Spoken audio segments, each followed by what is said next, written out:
We eat a lot of pickles in our house, and the half-gallon jars make perfect storage containers for shells, rocks, and sea glass that I find in my adventures. I only need so many jars though, but this size with the top and the bottom cut off on a wet saw makes the perfect sleeve for the jar candles I like to burn in my house. Watch the video and see how I do it.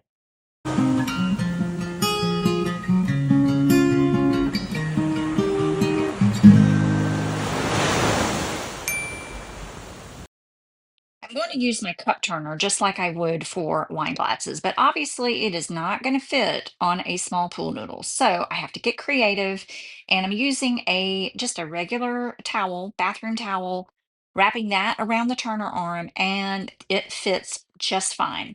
Then I'm taking a white paper towel around the bathroom towel, which will help the colors show up a lot better on camera. And I'm doing it all for you. Now it's time to mix up some resin. I don't know exactly how much I'm going to need, so I'm mixing up 60 milliliters.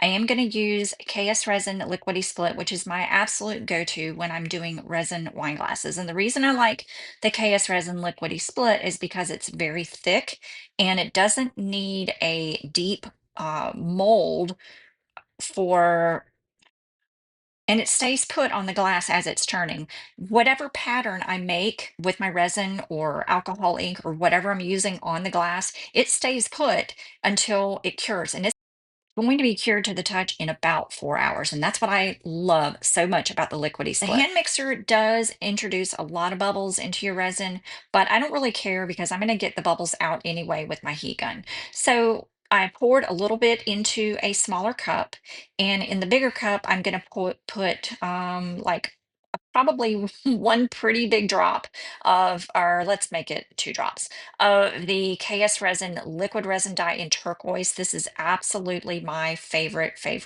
turquoise color. Then in the small cup, I'm going to put a 1 drop, well, maybe 2 drops of the Let's Resin liquid resin dye in ocean white. And then I'm going to mix until it's all mixed in. The next step is to get the resin on this glass jar. Remember, the jar does not have a top or a bottom.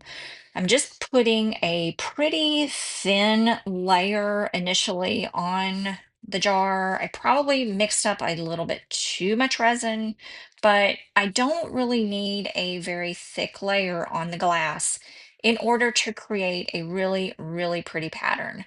So this resin does not have a very long working time at all. So probably 15-20 minutes tops before it's going to be too thick for me to do anything with. But if you work really quickly, it's not going to be a problem. So this is what I'm not used to is resining all the way to the top and all the way to the bottom of my jars. Because remember when I'm doing wine glasses, I very rarely will resin all the way to the top because even though the resin, when it's fully cured, this resin is food safe and you can touch it with your lips for a very short period of time. You're not going to be chewing on the glass, right? But it's food safe. So even if you touch it with your lips as you're drinking water or wine or whatever, it's only incidental exposure. So it is not going to poison anybody or give you, make you grow horns on your head or whatever. It is food safe. You're not going to be sucking on it. You're not going to be eating it. You're not going to be ingesting it. And this is a candle. So I am resining all the way to the top and I'm resining all the way to the bottom. And it does really look bumpy and uneven right now. I'm not really worried about it. This is just the first step. Get the resin on there, get every little bit out of the cup that you can because who wants to waste resin? I don't like wasting resin. Do you like wasting resin? No, because you're just basically throwing money away. So get every little bit out of that cup that you can. Okay? Okay. Now, remember that little cup that I poured the resin into and mixed it with the white? Well, I had a little boo-boo right here. The cup tipped over and spilled about half of the resin that was in the cup. So I have about half of the white that I originally intended to. So I'm just kind of having to make do and scrape all the white out that I can. This is what's going to make the waves once I hit it with the heat gun. And, I'm trying to get the white. Thank goodness I had the paper towel underneath it, or it could have been a little bit messier. It did leak through the paper towel, obviously, onto my countertop, but my countertop is glass. I have a piece of glass on my workbench, which is great because it helps to minimize the spills a little bit, and it's easy to clean up. Okay, so I have my heat gun on low heat and high air. And just like I do with my resin wine glasses that I'm making a beach wavy scene, I am just heating up the resin and pushing that white. And you can see it there. It's heating up the resin and it's allowing the white to kind of skate over the blue resin. And you will get really pretty cells. You'll get really pretty lacing. You just have to be a little bit patient with it, okay? And don't overheat it. So you don't want to leave that heat gun on the resin too much in one spot. And the glass is turning. Um, the glass is turning, so it's going to be really hard for you to leave the heat gun on one particular spot. But if you do that, it could burn your resin and mess up your pattern completely. So let it turn, pulse the heat gun on and off the resin, and then just push that white until you are happy with your pattern and you're happy with the look. I really wish I had had a little bit more white on this. It was just my mistake. I let the cup tip over and wasted about half of what was in the cup.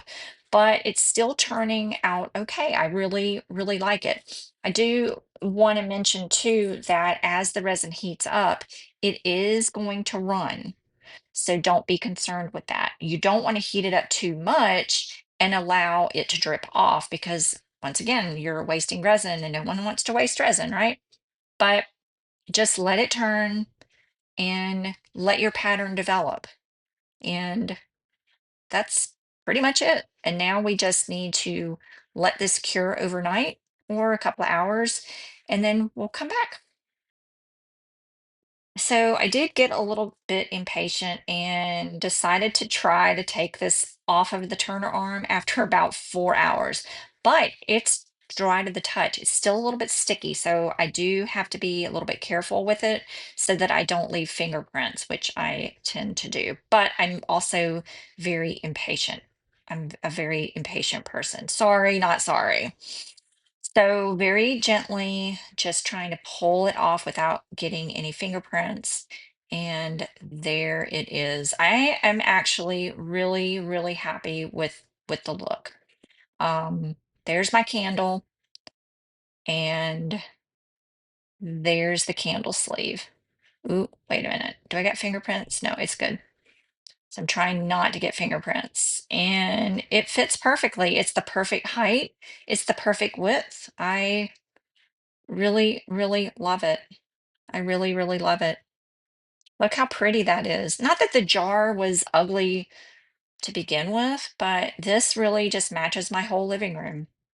And I'm definitely going to be making a few more of these for my house and maybe even make some to sell at my art show.